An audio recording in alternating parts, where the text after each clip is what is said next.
POV, Puppeteer chases audience member during show.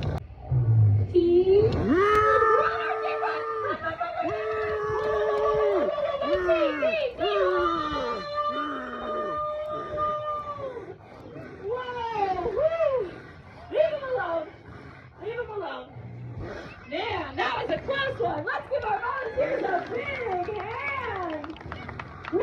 So we observed, we asked questions, we stated a hypothesis, and we conducted our experiment. So now it's time to state our conclusion. Step 5, and that is that the T-Rex is a vicious, meat-eating carnivore!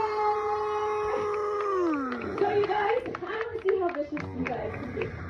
We're going to have a roaring contest with our mighty T-Rex, and I want to see if you can scare them. So, on the count of 3, I want you all to give me your biggest, loudest T-Rex roar. Ready? 1, 2, 3!